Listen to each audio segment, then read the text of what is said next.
It's carried. And I think Kylie is taking off. Have a good evening, Kylie. See you guys. Sorry I wasn't able to be there. No problem. You rest up. Thank you. Bye-bye. All right, so continuing on, that the minutes of the May 25th, 2026 regular meeting of council be approved as presented. That's Vic. Has everybody had a chance to review the minutes? Did you see any errors or omissions? All right, all those in favor? It's carried.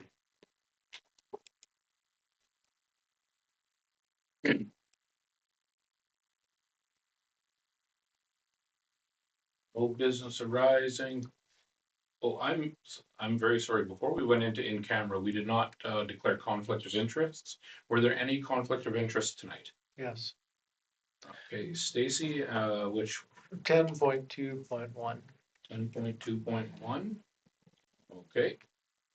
And that would be because you probably put in a quote. Standard, yeah. Okay, so we've got that on the record.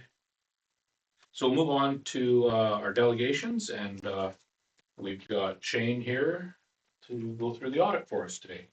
Wonderful, thank you very much. So I will just very quickly go over the audited financial statements, touch on a few key things, and then turn it back to council. So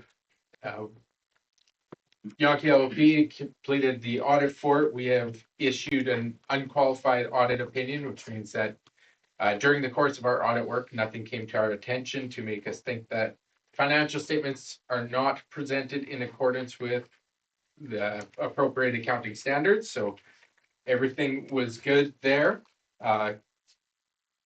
Into the financial statements, the first page, the statement of financial position. Just touch on a few things. So the total financial assets were about 11.8 million, close to 10 million of that, which was cash. Total liabilities were 5.6 million, which includes about 3.7 million dollars of asset retirement obligation, which is in an estimate of a future cost related to the landfill and the costs associated with the decommissioning and ongoing monitoring of that. So there's additional disclosure on that in the notes, but something to be aware of is that there's a lot of measurement uncertainty with that because it's an estimate and it is for a future expected cash outflow around that. Non-financial assets include the capital assets, prepayments, and some inventory. Total non-financial assets of 48.7 million. So the total accumulated surplus is just under 55 million. The next page, the statement of operations. So this is the income and expenses of the year. So total revenues in the year were about 13.2 million. Total expenses of about 13 million for an annual surplus of 230,000.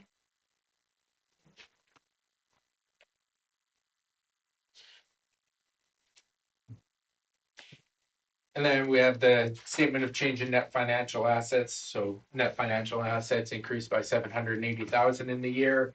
And then the statement of change in cash flows, which cash increased by $2 million in the year. Significant change there. A lot of that ties to there were a lot of receivables at the end of 2024 relating to the landfill grants that were received, and those were received in 2025. So that plays a big part in that increase in cash. And then we have the notes to the financial statement, which just provides some extra explanatory notes and information relating to the information in those earlier statements. And then we have the more detailed summaries of the revenues and expenses by function, as well as capital asset schedules, reserve schedules, schedule of the tax levy, and reserves, and council remuneration. So I think that covers off everything I wanted to go over, so I will open the floor to if anybody has any questions for me. They would like to go over in more detail. Okay, council, are there any questions or comments about the statements here you'd like to discuss? All relatively straightforward. I already asked my questions, but I don't know if you want me to ask them again for the public. That's up to you. You're more than welcome. I don't think there's a problem with asking any of these questions in public. Well, the few things that we noted was wages are different from the 2 years due to vacation pay payable being adjusted, and which resulted in about 200,000, and that's what gave extra surplus at the end of the year. And then the other thing that we talked about was how the reserves are 5.3 million, and if you look at what the future costs possibly for the landfill, we have about 840,000 in cash that could be used for other things or other planning. So we've got a lot of restricted funds, and we have the cash there for that restriction, and that's important too. That's basically the main things. Thank you for summarizing that, Joyce. Okay. Any other questions or comments on that? Okay, thank you very much, Shane. Thank you. I'm sure we'll be working with you again in the future. Okay. Thank you very much for your time. Thank you. Shane. Thank you. Thanks.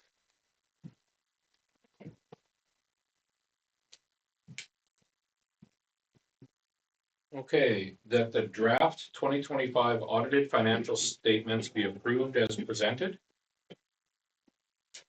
Councillor Vic. Now, based on the conversation we had and a little bit of information, I think we want to dig a little bit more into this to get some more information. That sound about accurate, everybody? Yeah, the draft is good. I think there's just a couple of Right. things to double check We on just want to before see a bit more. the final approval, right? Yeah. And we do have time. We've got another meeting before this is due. So I would like to suggest that we table this. I agree. Okay? That'll be tabled for the next meeting.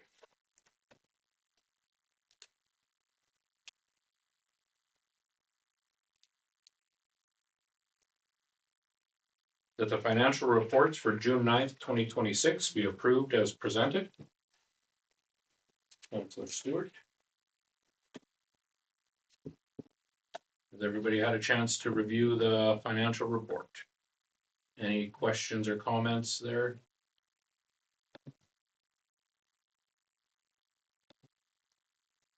None? All right, seeing none, all those in favor? That's carried.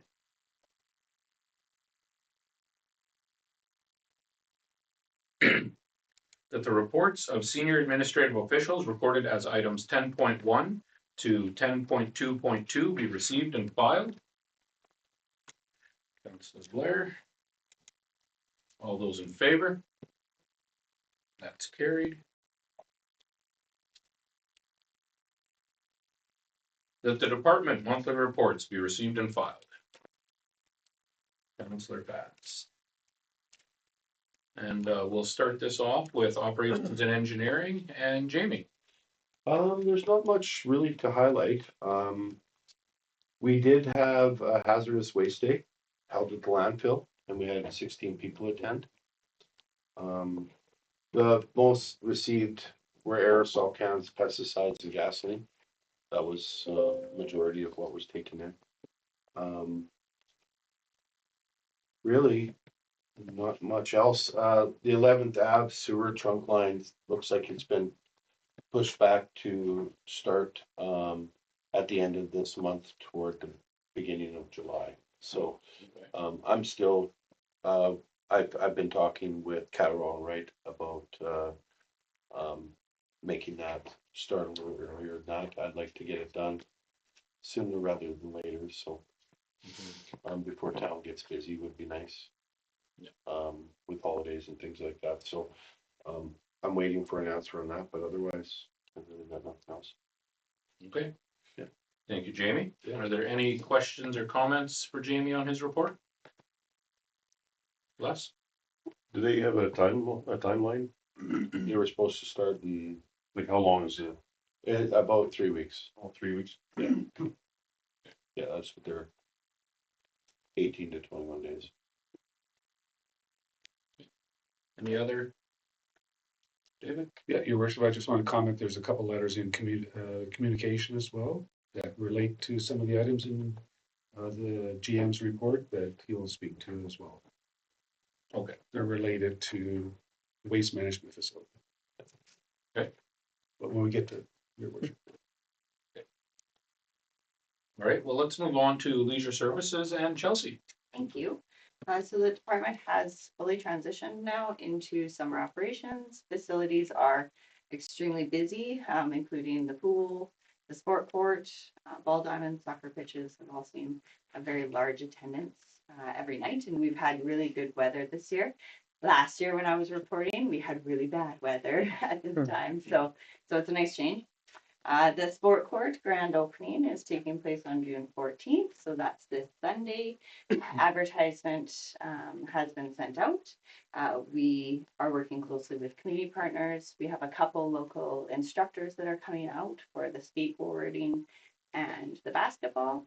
And then we've been working with provincial sport organizations to come for the pickleball and tennis. So we'll be offering clinics throughout that day, and they're scheduled and identified on our advertisements. Inline plumbing and heating has completed flushing and cleaning the boiler lines at the Evergreen Center. That did go actually quite well. The lines are clean, and now we are moving into discussions with Inline about the replacement of the boiler and the water heater and next steps for that. So I will be bringing that to council here in the very near future. Parks, cemetery beautification operations have been going and are fully underway. You'll have seen the staff out and about planting flowers the last few days, so they've been busy doing that. And then a lot of our capital items such as dugouts, pool repairs, that kind of stuff. Our outdoor washrooms have opened for the season, and staff continue to deal with some vandalism at those facilities. So our supervisor goes around every morning and checks them, and usually deals with some issues, and then they're cleaned. And then just one last note that operational pressures remain quite high right now due to our staffing shortages. We are very short staffed in that department currently. We have one full-time or one student laborer right now for cutting grass. So we have had to move our seasonal and full-time into grass cutting, which then makes us short in other areas. So we are, though, still keeping or trying to keep up, and staff are doing an excellent job, even though those demands are quite high right now. Okay. Thank you, Chelsea. Are there any questions or comments for Chelsea in her department? Just one, what is the reason for the shortage, like the staff shortage? Is it? So right now, typically in May 1st or 4th, whatever that Monday is, we hire 5 students. Oh, yeah. They are always university students, or typically, because they can start in May, and we do not have applications from university students for the student labor positions. Okay. Yeah, so we are looking, this budget cycle, we'll be looking at trying to minimize that issue and look at different ways and pivot how we can operate when we come into the really busy season. So you'll be seeing some changes in budget, I think. Yeah. How we are going to hopefully get forward. Thank you. If I could add, I think we're adding additional high school students. We are, so in I agree. July. Yeah, it needs Yes, to be sir. clarified that we're going to have more staff, but we just have to hire Wait for high school school. students. Yes, We need another few weeks. yeah. Yeah. So yes, they'll start early July. So more high school students, less university Yeah. students. Yes. And hopefully those high school students that graduate this year will come back next year. Yeah. All right, so it sounds like we'll have that under control soon. You bet. All right, lastly is the fire department monthly report, and Paul. Well, thank you, Mr. Mayor. I apologize again. We've got a lot of pink on the front little bit there, so, part of the, part of our regular thing. It is what it is. I guess if I roll right into the positive stuff, we did get to, partake in the party program this year at LP Miller. Last year, we were unable to participate, because of the wildfires. So that was kind of nice. I actually got to stand in for, Jessica at EMS, at Northeast EMS, because they were shorthanded. So every year there's one of us as a responder group that's shorthanded, has to do something. So it's been a while since I've been on an ambulance, so I kind of faked my way around. So hopefully the students were paying too much attention. I was probably throwing out some outdated stuff, but other than that, it was good. So it was a great day that Friday morning. Also got to attend the fire chiefs conference this year again. Last year it was canceled due to the wildfires. That was just a prudent move. This year they moved it up and we joined in with SEPA as well. So a lot of really good stuff that came out of there. The meetings that we have the day before the conference, and then the breakout sessions and the guest speakers as well. So I'll leave it all in there for you to read over. Brush fires, obviously, with the weather, crazy month, starting off with floods at the beginning of the month. I was going back and looking and I was like, flood. Oh yeah, one of the first calls we had was we got called out for an individual that was trapped in his house. And then the end of the month here, we are desperately crying for rain and hoping for the hot weather and the winds to go away. So kind of a crazy month all the way around, but you know, again, it's part and parcel for what we have to deal with. So overall, so far for the year, we are down slightly from last year. Last year was kind of a record-breaking year, so that's not a big shock. We still see an increase in MVCs in our area and across the province. All departments have said the same thing. I'm not sure exactly what the reasoning is, but it's everybody's saying the exact same thing. So that's about it. Thank you, Paul. Are there any questions or comments from council for Paul? Go ahead, Les. Just a comment, thanks for putting the fire out at the park. Yeah. Go ahead, Jeff. Just a comment, I think that with the recent evacuation of the regional park, we'll be able to have more teeth when asking for an emergency fire road. Because we've been asking for that for multiple years, it's at least 10, right? What do you think? Because, It's still gonna depend on what highways tell us. yeah. Yeah. Do we have to have a fire in there before they tell us? And probably, Yeah, do you know how you get a emerging lane? yeah, Someone has to die. Hmm.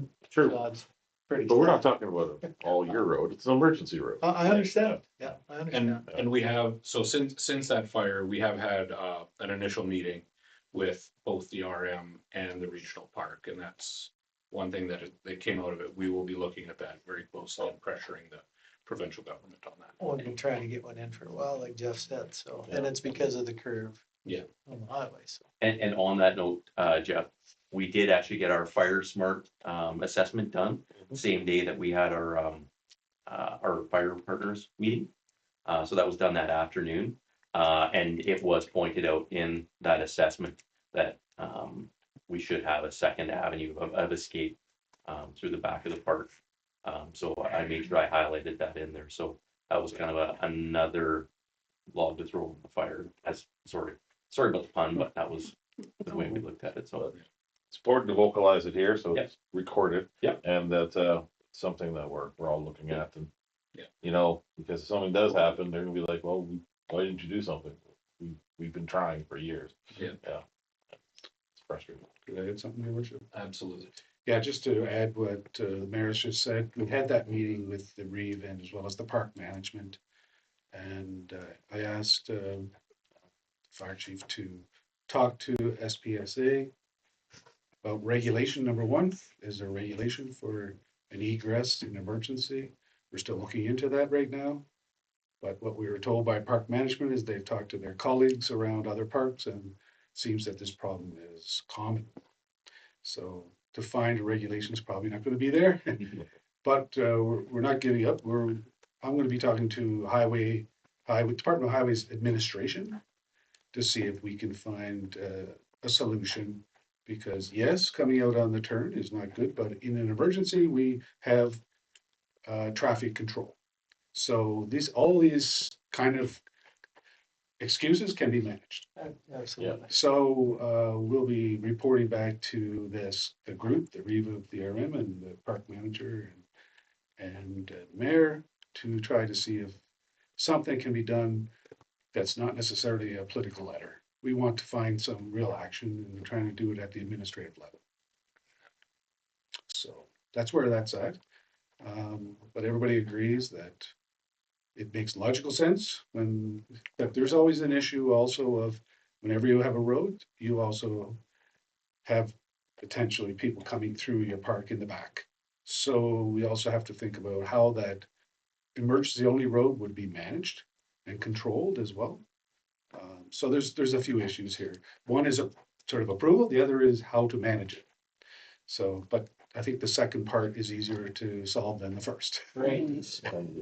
So we'll keep working on that and report back as soon as we know. Thank you, David. Okay, so are there any other questions or comments on the reports? All those in favor? That's carried.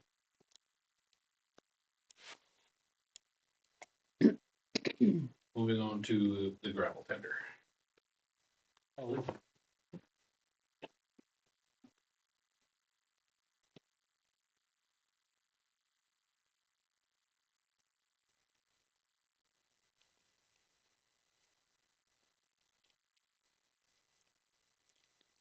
That council hereby agrees to award the gravel supply contract to Vic Construction Services Limited for the tendered amount of $28.86 plus applicable taxes per yard of road gravel as recommended by the GM of Operations and Engineering Services, with funds to come from GL account gravel 431-320-415.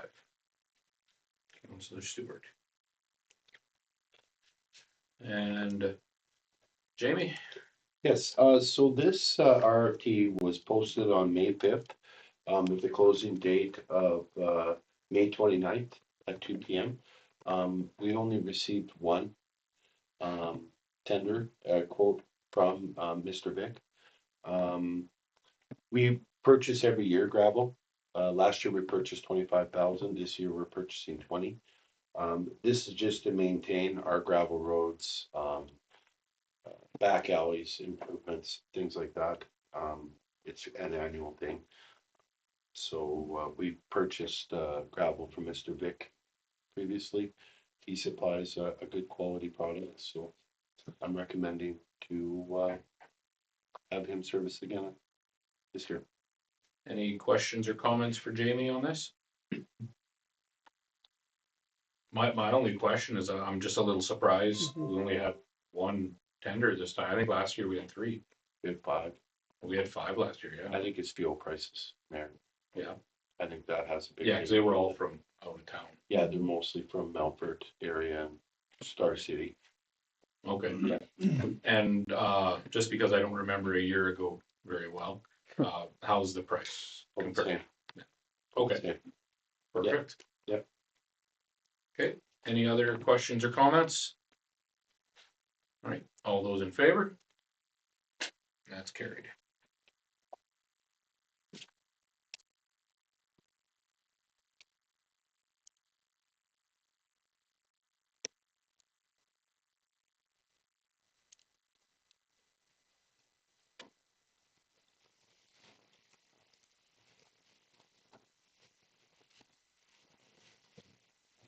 All right, the council hereby approves the temporary closure of First Avenue East from Center Street to Nipawin Road East from 8 a.m. on Saturday, July 11th, 2026 until 2 a.m. on Sunday, July 12th, 2026 in support of the annual Nipawin Street Fair as recommended by GM of Leisure Services. Councilor Blair. And Chelsea. Thank you. So yes, this is our annual street fair. I did look back and I pretty sure this is the 10th year of running the street fair, actually. So it's changed quite a bit, and this year is a bit of a change just based on requests from last year, which I had mentioned during the fireworks conversation. So I do need to request to have the street closed as we have the street fair down Main Street. Similar closure request as previous years. Thank you, Chelsea. Any questions, comments for Chelsea? I've got one. Mhm. Just, I was looking at your map and it kind of reminded me of some conversations we had last year Mhm. with Twin Motors. Mhm. They, We will talk to them, for sure. I will talk to the correct person. And we may just have that, we had backed it up slightly Yeah. so that they had an entrance still. If they do have the same concern, that's where we will put the barricade. People Okay. will be able to drive in at that spot. Yeah. I Yeah, know for sure. that was one thing that kind of came up last year. Yes, So, you bet. Yeah. all right. Sorry, if I may. Yep. There will be a lot more communication that will need to happen this year with the businesses because it is a Saturday. Okay. So we will have a lot more conversation with businesses this year, notify them that the street will be closed. Typically, it's on a Sunday, and most of these businesses are closed. Right. So we will inform them. However, on the flip side and the positive side is there's like 2,000 people in front of their businesses on a Saturday. That's right. And we encourage them to have sidewalk sales or whatever they'd like. Yeah. That will be a communication piece that we will have to ensure we have. Okay. Excellent. Any other questions or comments for Chelsea? All right. All those in favor? And that's carried.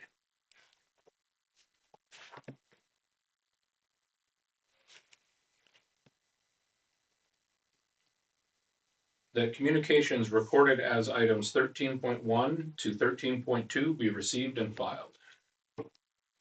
Councilor Watts. And that's on the table. And David, you had mentioned that you wanted to maybe have Jamie speak to a couple of these things. Sure, I'll defer that, your worship. Okay. Okay, so the first item, the ministry has reviewed and accepted our solid waste operations plan. And that includes the emergency response plan. So that was done earlier this year, around March. I sent it in. It was completed and accepted. So I will be putting that on the next council meeting if anybody wants to read it or has questions. So that's a good thing. So that's done. And the second part of it is our groundwater monitoring report. So we have Becky hydrologists do our report every year. They have a couple questions. I didn't receive this till the end of May. So these few questions I have, back up a little bit, I have till July 15th to respond to this. So I'm gonna talk to Becky this week after this meeting.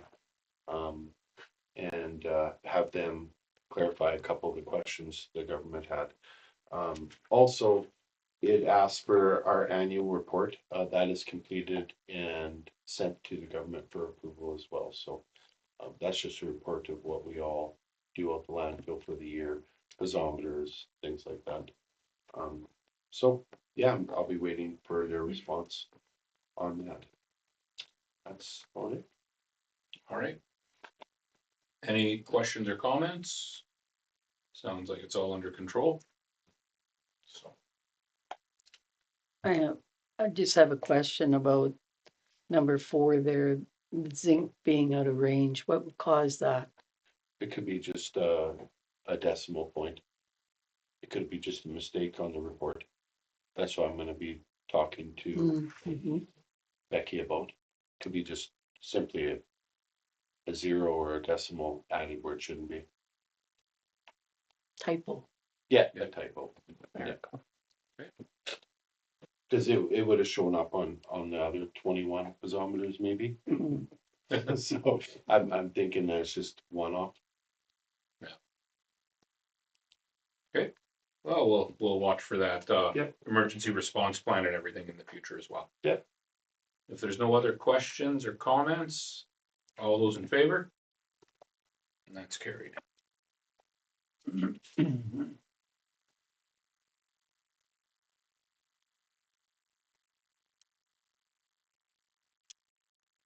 So next up is just for discussion on the zoning bylaw. There's a report there, and I'll call on Jeff. Thanks. So what I did is I prepared a report that went over every zoning district in the zoning bylaw, compared the new uses that were added and what, like if they're permitted or discretionary, and then the existing uses that we already had it, if there was any changes to them, and then I just noted what the change was. You'll see in a lot of the residential districts, there's garden and garage suites that have been added as discretionary uses. Homestays, which is if you were to rent out your home for less than 30 days, but you were also staying in your home at the same time. There's short-term rental, which would be renting out of your whole house when you're not there for a short-term period. Community gardens have been added as most residential districts as well. Then the existing uses with changes, really the most notable changes would be for the residential areas anyways, secondary suites going from discretionary to permitted. So that's where generally it's like a self-contained dwelling within the basement of a house. So like where you have one or two bedrooms in the basement and you rent them out to somebody while you're living at the same address. That would be a secondary suite.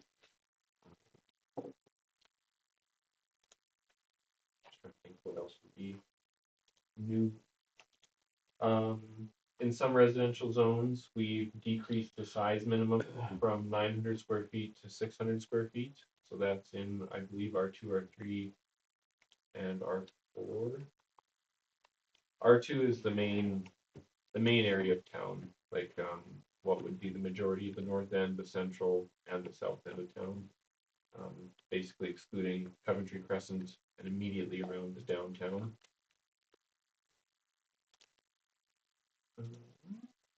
I think what else is of interest? There is a note about Gordon subdivision, just kind of some background history about the area and where our current direction is from the old basic planning statement and the old zoning bylaw, and then just some considerations to have a future discussion about the area, because our new official community plan considers it a study area or an area to have a bit more of a focus on. So for in that zone, I didn't propose any changes, it's just to keep it as is, because we'd have to change the district plan, the official community plan first, before we could do changes to our zoning bylaw. And also just not knowing exactly what direction we want to keep going as is, or something different, like allowing residences again, with services, considering the new sewage lift station, all those types of things. So I'll work on a separate report of that area, and then that can be brought forward to committee for further discussion. I think for downtown, new uses, there's a few. There's boarding apartment, live work unit. So live work unit is really a hybrid between like a commercial use and a home-based business almost. It's kind of like an accessory dwelling within a commercial business. Brewery is discretionary. Business support services. So that's supposed to be just like an office kind of store that would serve the other businesses. It could have just fallen under retail store, but we just included it specifically. Something we also included is construction trades with retail sales. So we did have construction trades in the old bylaw, but it was a discretionary use. And so then we specifically added with retail sales. So that way, if you're doing like the plumbing shops downtown, how they sell things in addition to being a plumbing shop, that way it's getting that like kind of downtown, at least having some kind of retail sale. Distilleries, wineries were added, household repair services was added. and microbrewery, microwinery, microdistillery. Something with the change, bus terminals, they went from permitted to discretionary. We also did, custom meat cutting and packaging from discretionary to permitted. And so there's two kind of uses with that, like custom meat cutting and packaging is not an abattoir. So that would be no killing of animals at the location, it would just be the butchering, like making of sausages, that kind of stuff. In the other industrial zones, we do have like an actual abattoir listed, where there could be animals brought in and slaughtered.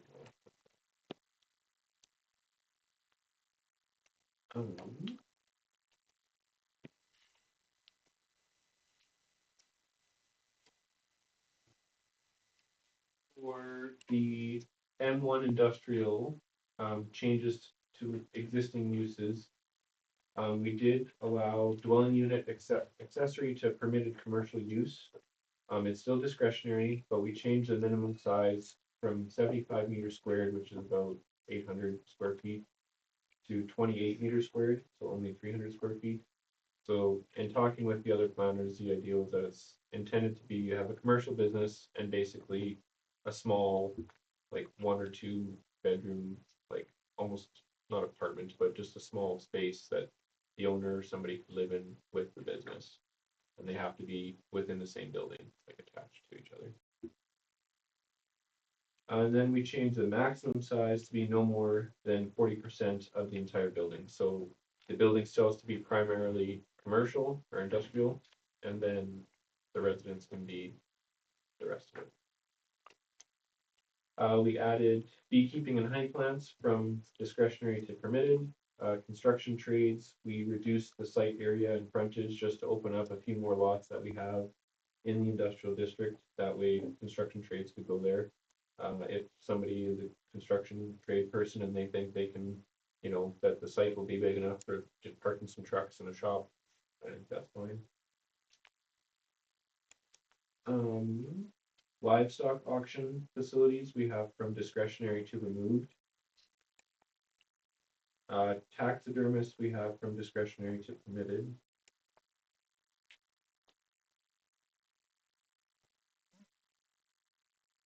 Then what we changed also, this is now in the Riverbank Development District, so this is the land that's along the Saskatchewan River.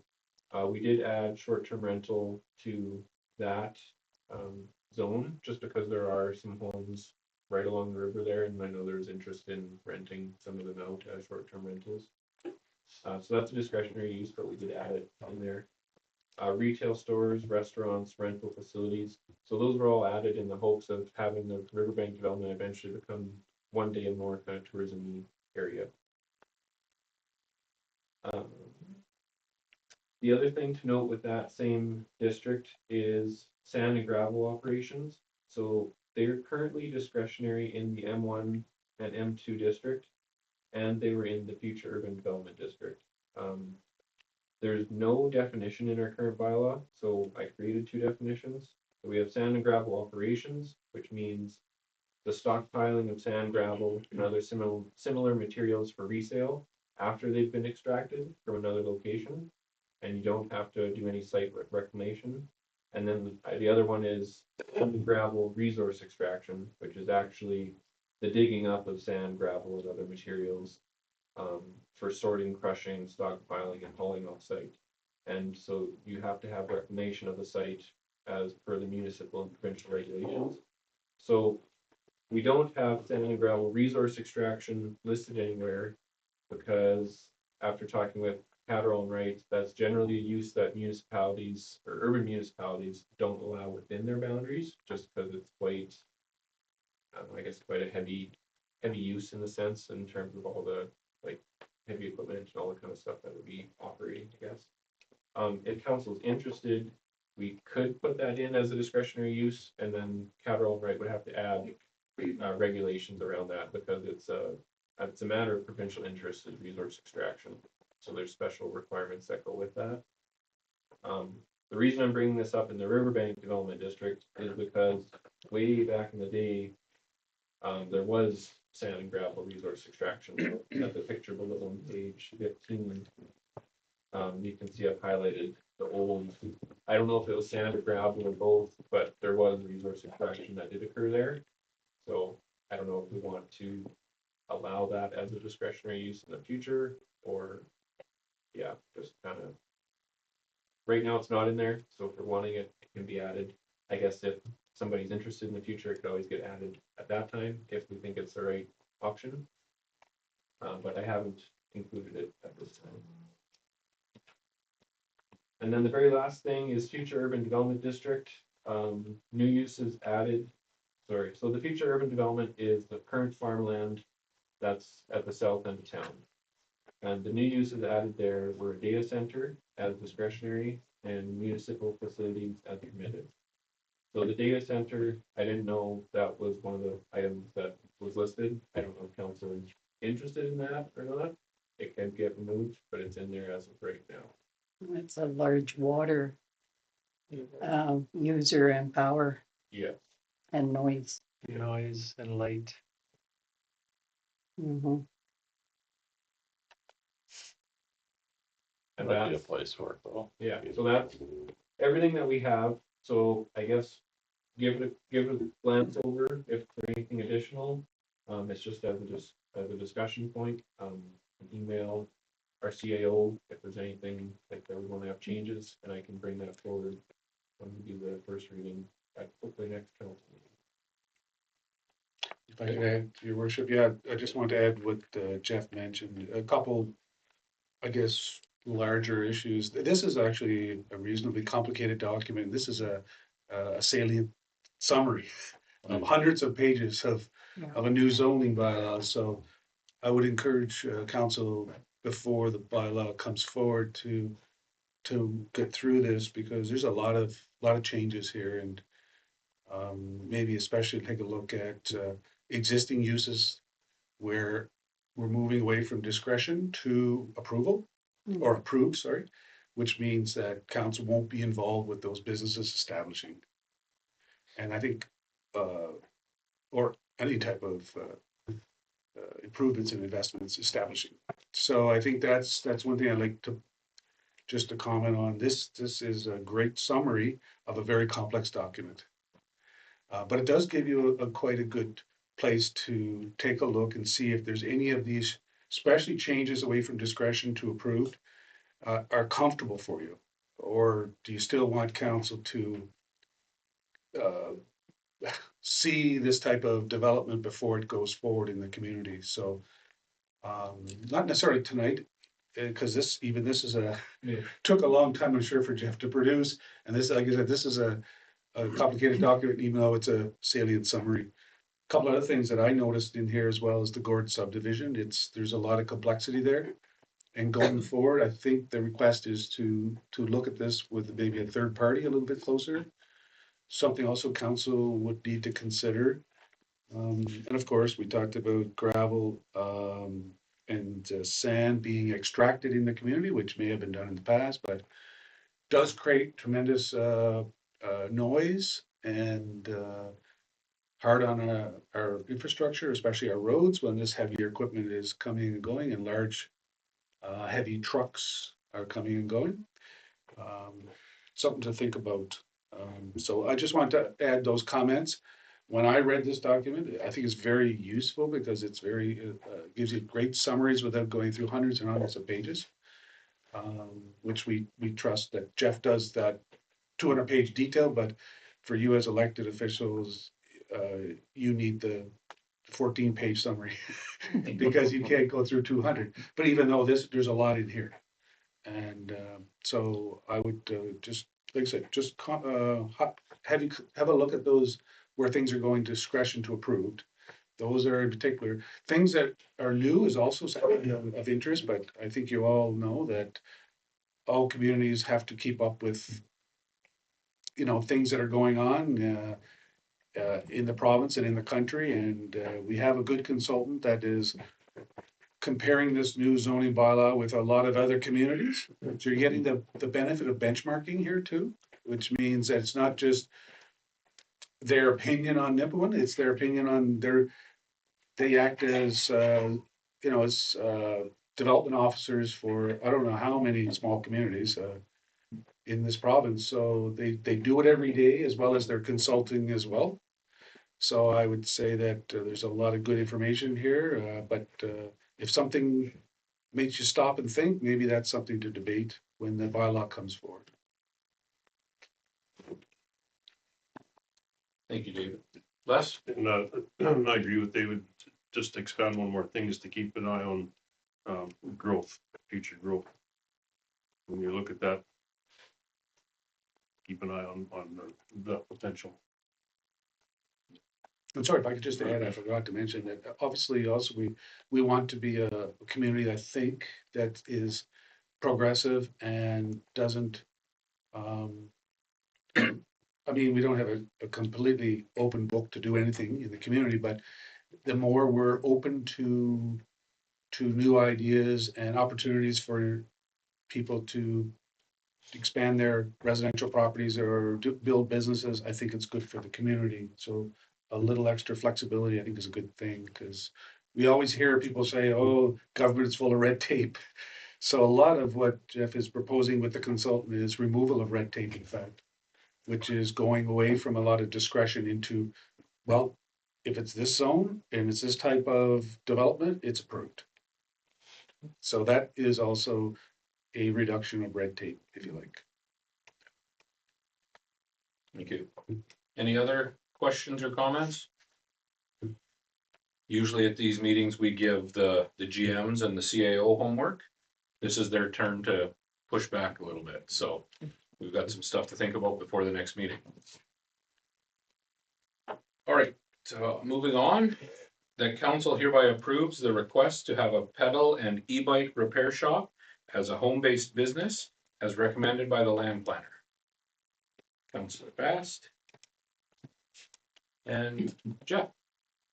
Thank you. This was an application that came in that when I was speaking with the applicant, he had noted a few concerns that he wanted to bring forward in the zoning bylaw, like to me. And then after we read through them together and kind of talked about them, I figured it would be something that I should take to council, just because there are a couple clauses where it says like repair, rental or sharpening services, tools and equipment. We weren't too sure if we would consider bike and e-bikes tools and equipment or not, and it says repair of those things. And then there's also the painting, repairing, refitting, refurbishing or selling of motor vehicles or machinery. Again, we were kind of thinking bikes, e-bikes, that considered machinery.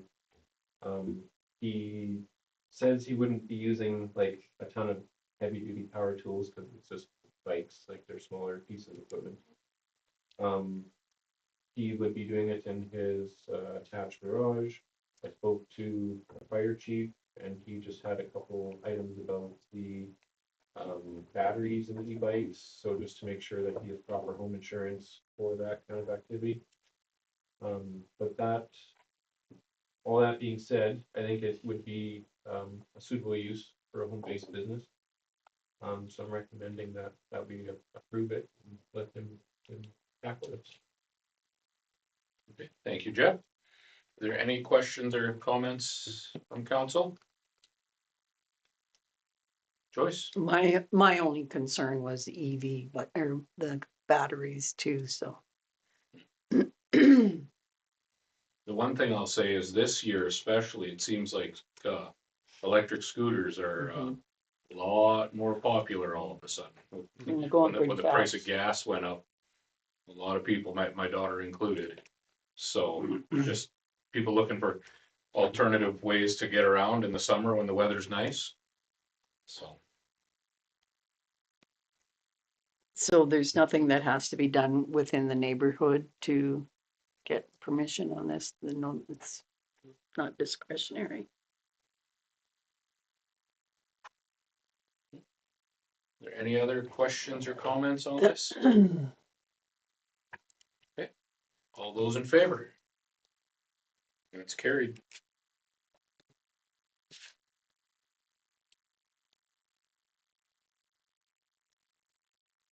That the council of the town of Nipawin hereby supports partnering with NESD Friends of the Bears, and the Day family to raise funds for the football field project.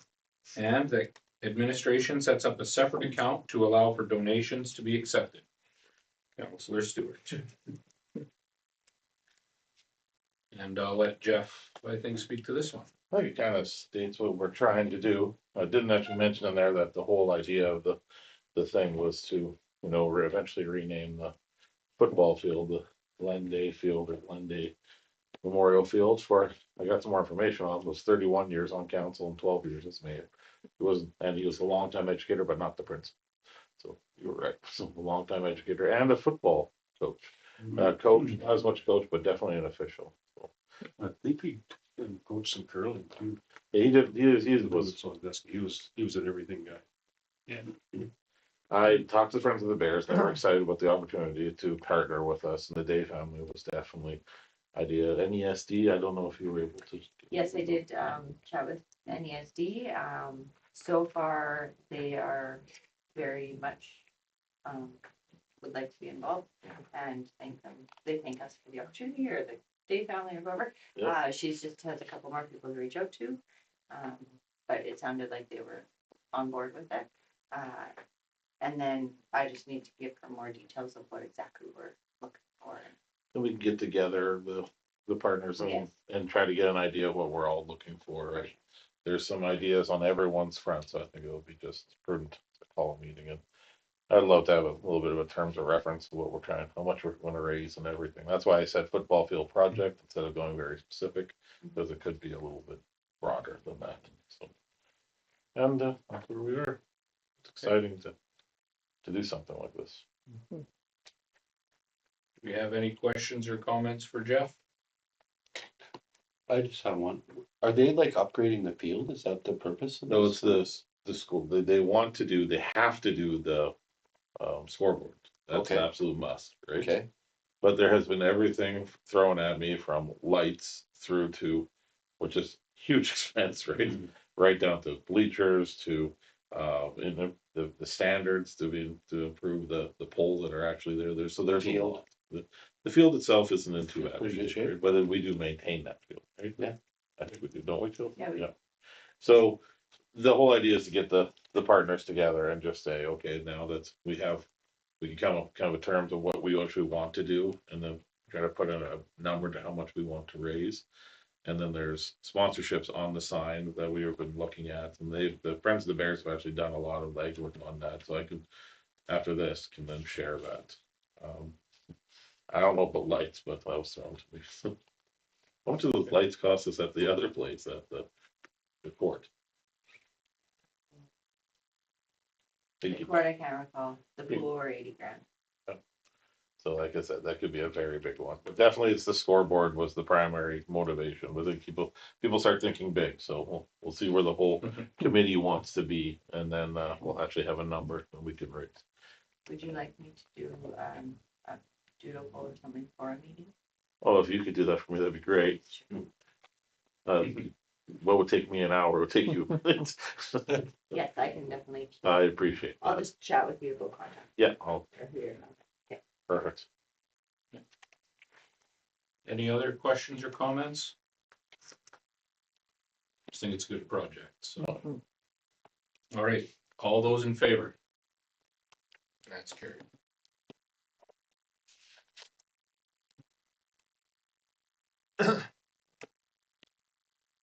Whereas community planning is requesting information from the town of Nipawin regarding subdivision file number sub D 006-1569-2026, the town of Nipawin.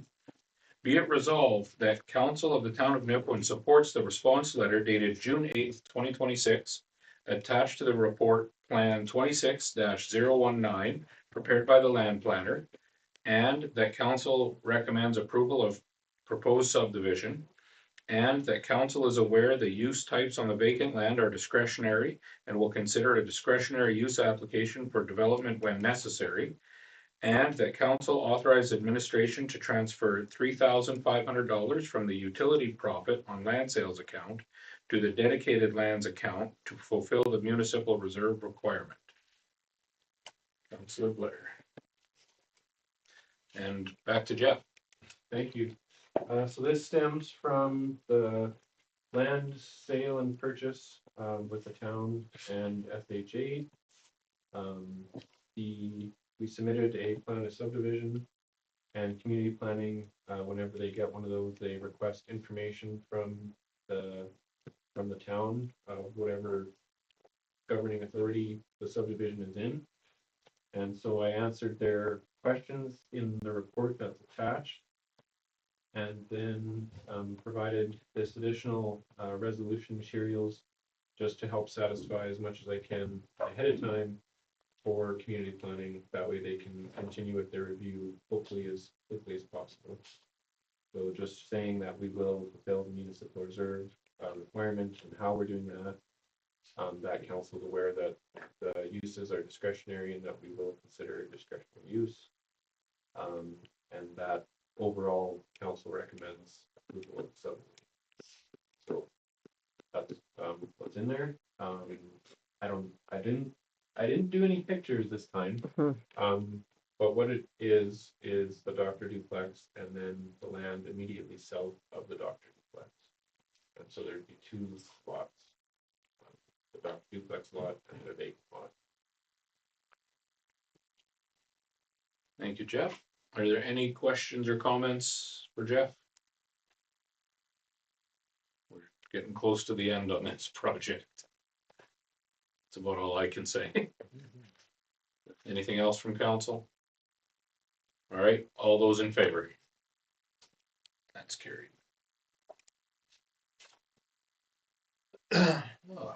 On to bylaws.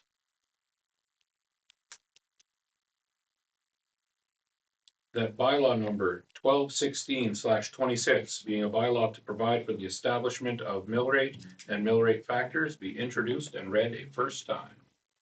Councillor Stewart. I will turn this over to David. Thank you, your worship, and good evening again, council. In 2026, the council of the town of Nipawin approved an increase, proposed increase in tax revenue funding of approximately $366,000. And in our last council meeting, I presented mill rate factors, there's taxes, which would calculate how that estimated $366,000 of new funding can be achieved in the town, with approximately $206,000 coming from a new base tax, specifically for capital within the Leisure Services Department, and approximately $160,000 for the balance of the town, achieved through an increase in the mill rate, leaving the mill rate factors and base taxes the same as 2025.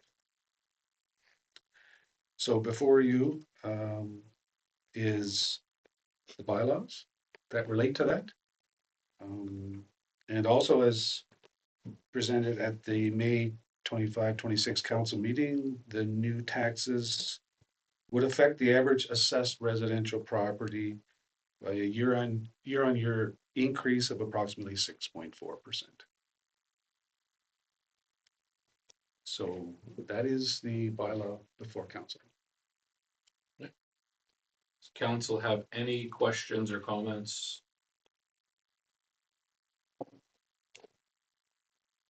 Pretty straightforward. We needed to make more money. We have to have a small increase.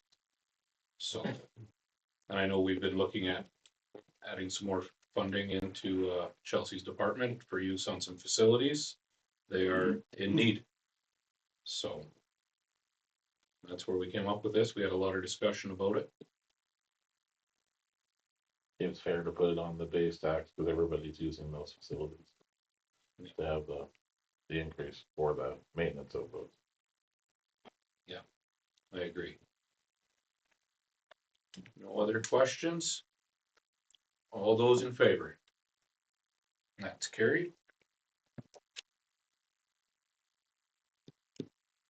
That bylaw number 1216/26, being a bylaw to provide for the establishment of mill rate and mill rate factors, be read a second time.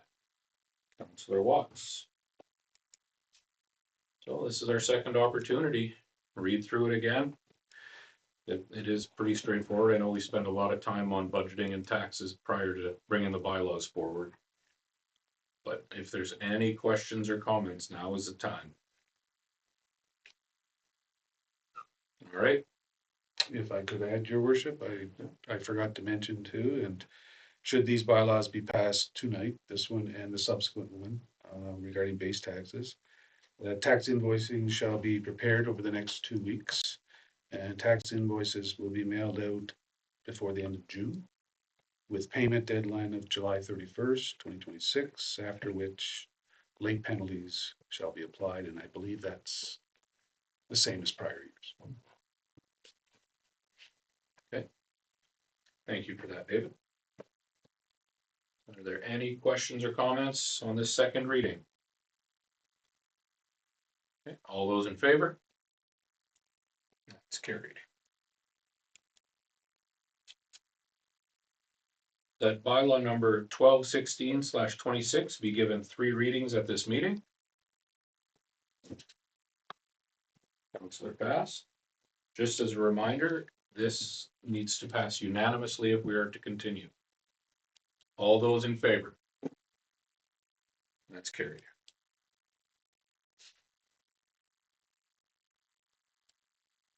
That bylaw number 1216/26, being a bylaw to provide for the establishment of mill rate and mill rate factors, be read a third time and finally adopted. Councillor Blair. So this is your final opportunity to read through the bylaw. There were no changes to the mill rate factor, and I believe a small increase to the, or sorry, no changes to the mill rate factors, but the mill rate increased slightly. So this is to raise an extra $300,000 for our budget this year. 366. There you go. I was just being round. Mhm. Are there any questions or comments? All right, all those in favor? That's carried.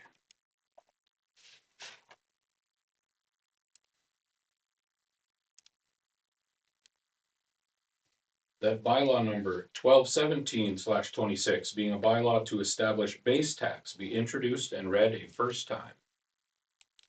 Councillor Stewart. And I will again turn it over to you, David. Yeah, my comments are exactly the same, your worship, as the previous bylaw. So this is specifically talking about the base This is taxes. part of my discussion. So I believe there were no changes except for the addition of the land, the leisure services portion. That's right. That's the new part. The rest is the same. Are there any questions or comments? And I'll just highlight that it's $100 per property, not by land or not by improvements, one or the other, or if a property has both, but it'll just be $100 per property. It won't be for land and it won't be for improvements on the same property. Okay. Any questions or comments on this? All those in favor? That's carried. That bylaw number 1217/26, being a bylaw to establish base tax, be read a second time. Councillor Vic. This is our second opportunity to read through and consider the changes, which are smaller on this one. Any questions, any comments, any thoughts? All right, all those in favor? That is carried. That bylaw number 1217/26 be given 3 readings at this meeting. Councillor Watts, slightly quicker than fast. Again, this must pass unanimously to continue. All those in favor? And that does carry. that bylaw number 1217/26, being a bylaw to establish base tax, be read a third time and finally adopted. Counselor Fast, you were quicker this time. This is your third and final opportunity, everybody, to review the bylaw before we approve it and adopt it. Any questions or comments or thoughts? All right, all those in favor? And that's carried.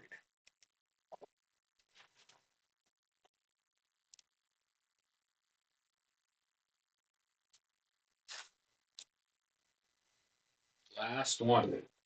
That bylaw number 1218/26, being a bylaw to amend the traffic bylaw, be introduced and read a first time. Counselor Stewart.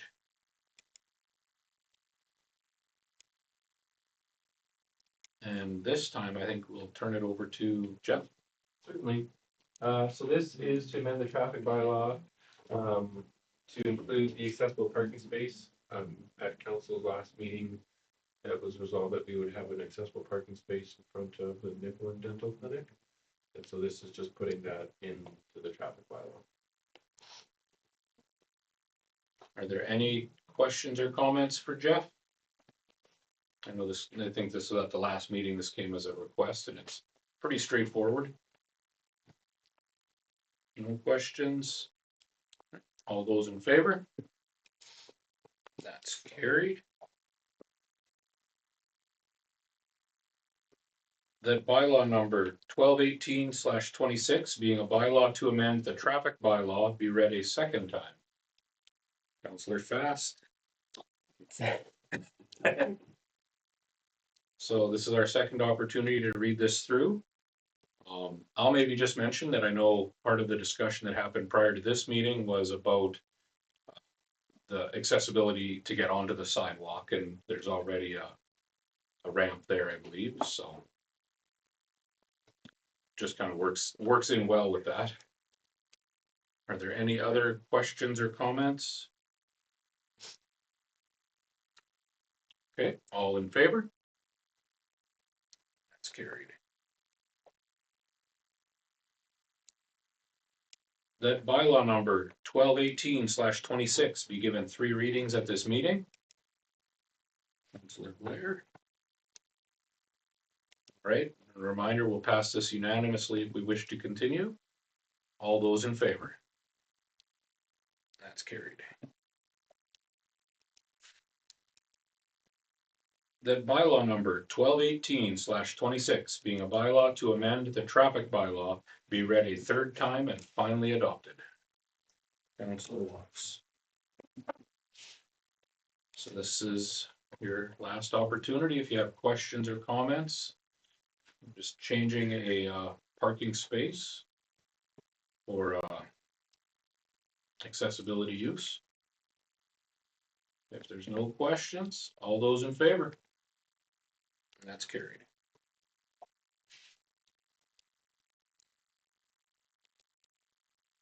All right. So we'll move on to the round table. And today we're going to start with Stacy. Well, I did attend the park board meeting, but there wasn't much to report on it. I guess that's a good thing, actually. Yeah. Okay. Thank you, Stacy. I'm going to jump over to Jeff. Well, it's quiet outside of all that stuff I was doing for the football field, waiting with Friends of the Bears, and then I had to meet with the Day family, trying to gauge their interest in all this. And that all came forward in that thing today, so that was primarily what I was working with the council outside of. All right. Thank you. Thank you, Jeff. Joyce? Well, on June 5th, I did attend the Walk a Mile in Her Shoes. And because I was a woman, I didn't have to wear her shoes. I'd like to wear my runners, and thank goodness, because I would have fallen. There wasn't too many accidents along the way. I did hear some comments about, do they wear these on purpose? And then I advised them, oh, there's a grade coming up, watch your heels. I never even thought of that. So, it was beneficial that I went along and looked after them. But I did give greetings from the town, and it is a great cause. It's something, violence in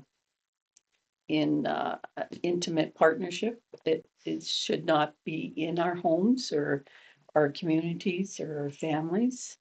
And unfortunately, we have to show support for something that it shouldn't be needed. But it was a good event, and I think everybody had fun. Thank you for attending on behalf of us. Appreciate that. And Lisa, Thank you. I also attended the NEOS event. I did not make it in time to join for the walk portion, but I got there just as we kind of saw the men leaving and then the group coming back, and I saw a lot of men in a lot of pain and very happy to kick off the red heel. Yeah, I was very impressed to see such a strong turnout and bringing attention to such an important cause. And I was also really pleased to see that event take place in the town square. It's always great to see that facility being used for community events. And this week is a busy week for me as I have both the museum board meeting and the Wapiti meetings. The museum board, it's the last board meeting before the Canada Day celebrations. So it will be a big, long one, I think. Given that Canada Day falls right smack in the middle of the week this year, I hope it will be a great turnout. So I encourage everyone to come out, check out the new additions at the museum, eat some pancakes. I believe the fire department will be flipping. They are. Yeah, so that'll be another great event. And speaking of festivities, I'm also looking forward to the grand opening of the multi-sport court. So that's good. thank you very much. And we'll move over to Les. Yeah, well, we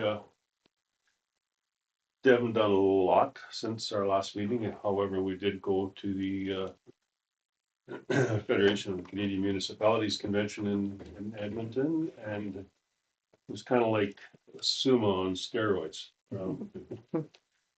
A fantastic experience, and listening to the communities, and no matter whether you're on Fogo Island or if you're in dodging geese, you're gonna have the same problems as we have here on the prairies. Dodging geese, we had a little chuckle about that. That was Queen Charlotte Islands. And they renamed it apparently back to the original name. But I asked the lady where she was from, and she says dodging geese. What? But had some. They're in need of a water treatment facility there in that community. I think it was 1,200 people, I believe. She said. Talked to a couple ladies that were responsible for the municipality or the RM, what they call it in Alberta, from Edson to the Jasper Park gates. Now, anybody's been on that highway, that's a long ways. That's a huge area. I think she said 3,000 kilometers of road, I think that they're responsible Just for. about, yeah. So they had a big plate full. The theme of the conference was I guess building futures, collaboration, homelessness, and the battle that everybody has with that. But I guess the biggest thing, and Marlon's got a fairly extensive report here. I guess the thing that I got out of it was, as much as we're different, we're all the same. Everybody's fighting the same battles, and it was a really cool experience. We got to meet some cool people, do some cool things. But again, Marlon can expand on all that. But for me, it was very educational. And we'll do it again. Looking forward to the next one. So yeah, that's it. I'll let you. Thank you, Les. I'll maybe just add one thing to that municipality or county, I guess, in Alberta. Their council toured all of their roads, and it took them 6 days to tour all their roads and all their I think facilities. she said they used a helicopter too with some of that. Yeah. So very intense. Dedicated. So on May 28th, I attended the Suncrest graduation in Melfort. On May 29th, obviously, we had, the fire and evacuation, and actually Les attended with me as well. We, spent some time down at the United Church talking with evacuees and helping to coordinate, hotel rooms and things like that as things progress throughout the evening. So it's very important that we were able to be available. There were a lot of questions being asked, and people were concerned. So it's just very important that we're always available when stuff like that happens too. So thank you, Les, for helping out with that. Yeah, I forgot about that. On May 31st, I went, did the media day golfing. So there were a little over 20 members of the media here in town, and we, a few of us went out on the golf course in the afternoon. And oh my goodness, the mosquitoes, guys. It is awful this year. Didn't shoot very well first round of the year, but it was a lot of fun and always a good time when you get a chance to rub shoulders with some of your media and do some local promotion. On June 1st was the actual fishing portion of Media Day. So it is the 55th annual event. The event itself starts on Father's Day, which is June 21st this year, and it will end on September 30th. It's $5 per entry, and the entries are available at approximately 20 businesses in the Nipawin and Nipawin area. In terms of fishing, I was with Captain Seiferling, and he guided our boat and put us on a whole handful of pike. We did well. Caught a couple small walleye. One thing I'll note though, with the delayed spring that we had, no pike over 40 inches were caught in any boat this year. Seems like the spawn and everything, everything's kind of delayed. I also had a young gentleman, Kenneth Chung from Battleford Now. He was in the boat with me, and a little bit of a connection with David. So, and he caught his first fish ever. He had never caught a fish before, so that was pretty exciting. I also caught my first tagged pike from last year. I've caught a handful of tagged walleye, but never a tagged pike. However, because it fell outside of the event, it wasn't worth anything, so we just threw it back for somebody else. And then, yes, on June 3rd to 8th, I attended the FCM conference, Building the Future Together. And I will apologize, I didn't have a lot of time to get my report together and get it on the agenda, but I just want to point out specifically, I'm not going to go through my whole report, there's a lot of stuff there. But there was some federal engagement. There were 3 ministers and 2 party leaders there from the Green Party and from the NDP. There was a lot of talk on economic development and tourism. And something specific that was mentioned in one of the events I was at was how much a regional airport can drive tourism in your community, especially in an area like ours. They also talked about municipal revenue sources and different opportunities to collect revenue, including things like municipal bonds, offsite levies, and public-private partnerships, or P3s.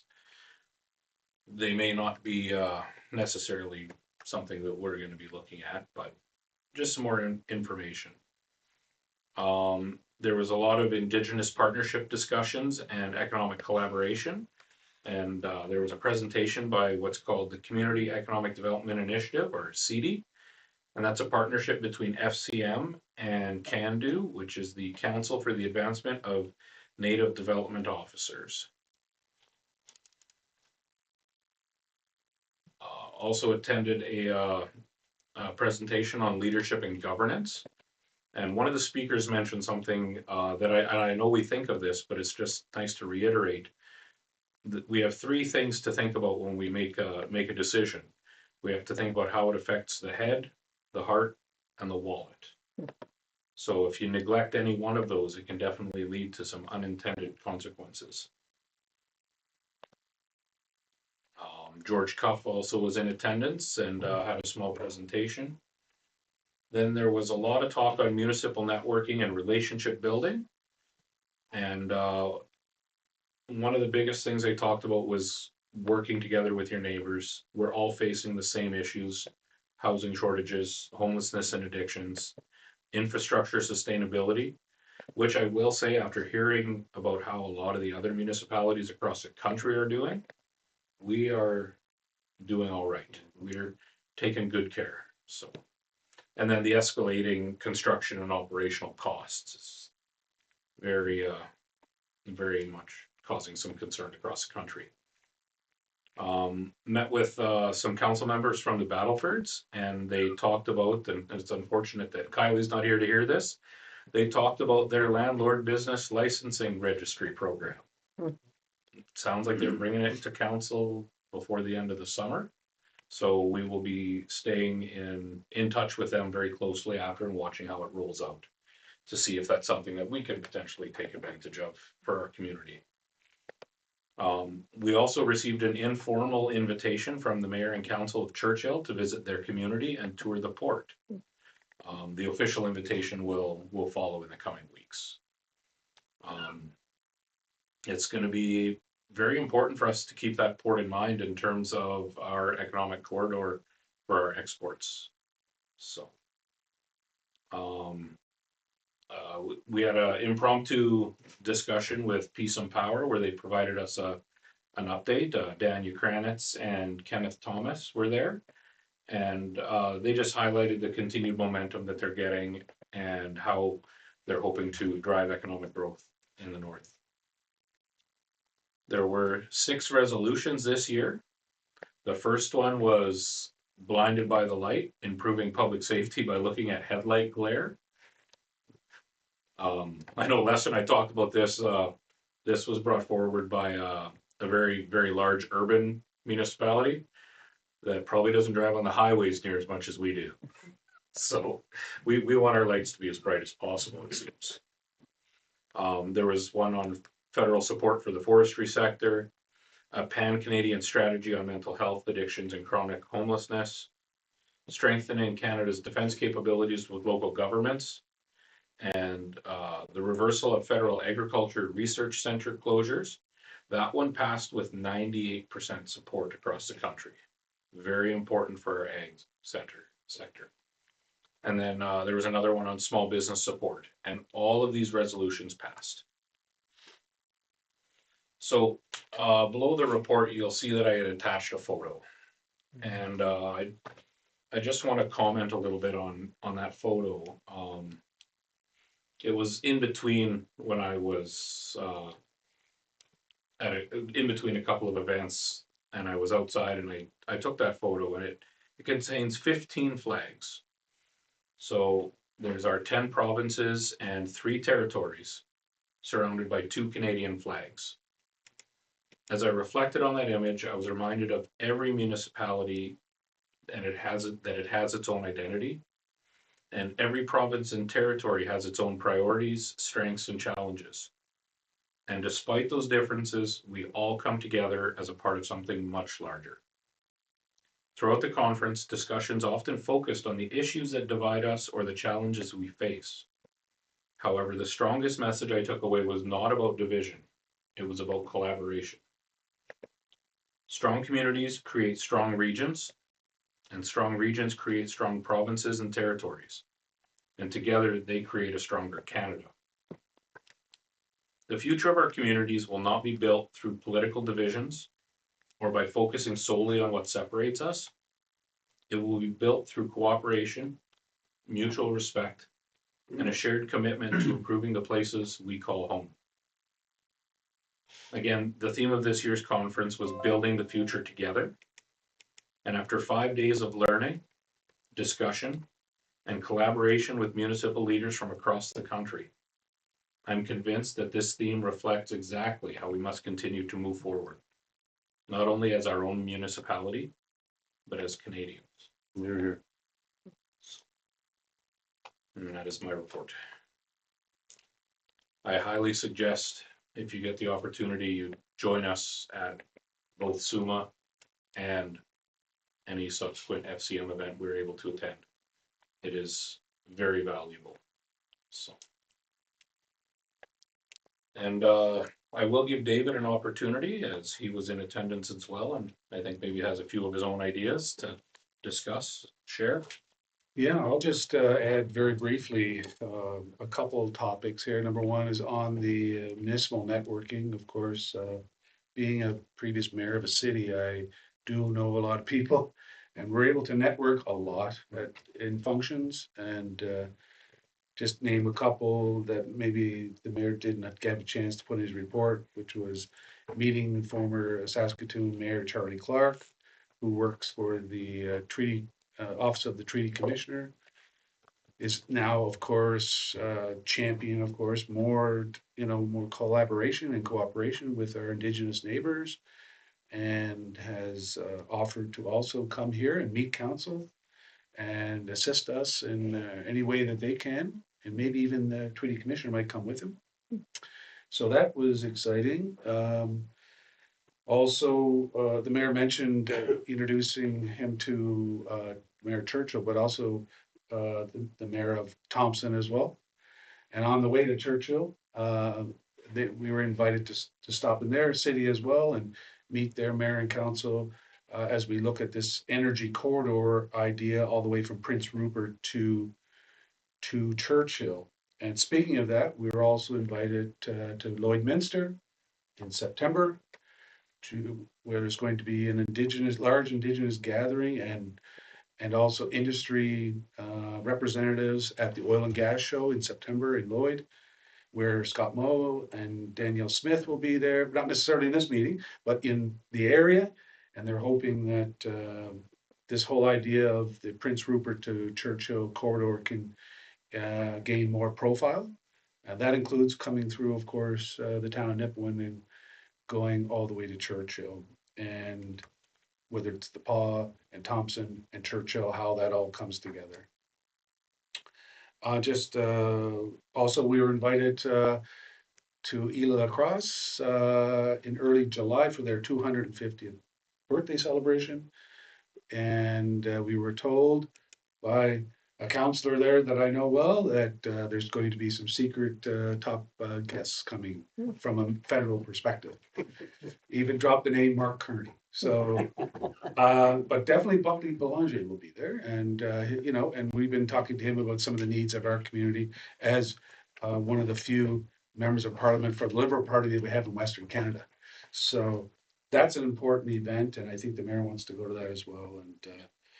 And I'll just sort of go to a little bit more of the granular thing from a CAO's perspective, which is I had a lot of talk with the Municipal Green Fund, which is basically federal funds that are there for various purposes administered by FCM, but coming from the federal government. And they quickly looked up Nipawin, and sure enough, in 2023, for those of you who were on council then, there was a grant received from the Green Municipal Fund to do a feasibility study on the Evergreen Center, which formed the basis of our recent application for grants, which was subsequently turned down, but not by this group, but a federal program. And however, they did say that we should talk to them again about maybe this program. They might have something there for us as well, especially in that they helped us do the original feasibility study on it.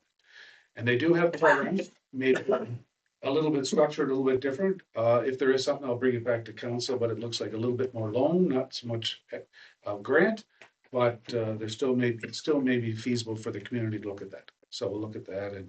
And they also have some funding for other things like fire and flood prevention and development of canopy to prevent heat and things like that. So things that we can look at as well that are where the grants are quite significant in the program, maybe 80-90% grant in those. Whereas building retrofits is a little less and a bit more loan. But, and then finally, Canada Bills program is a new federal Crown Corp that just was established by Mark Kearney. They're looking at non-market housing, of course. Their focus is how to build more non-market housing with nonprofits, municipalities coming together, and private developers as well, to develop a mixed-use developments, high-density developments, where a certain portion is set aside for you know, for a controlled rent.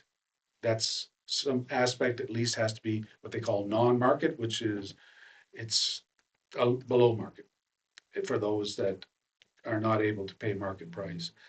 I'm not sure where the town of Nipawin might get in. I said, as we have discussions maybe with nonprofits here and other social groups here, maybe there's a way where we do have land, but we're not sure how else we can kickstart that, but anyways, it was a good meeting as well, Your Worship. So a little bit of, you know, trying to find the grants as well in there, as well as all the networking and workshops, as the mayor said.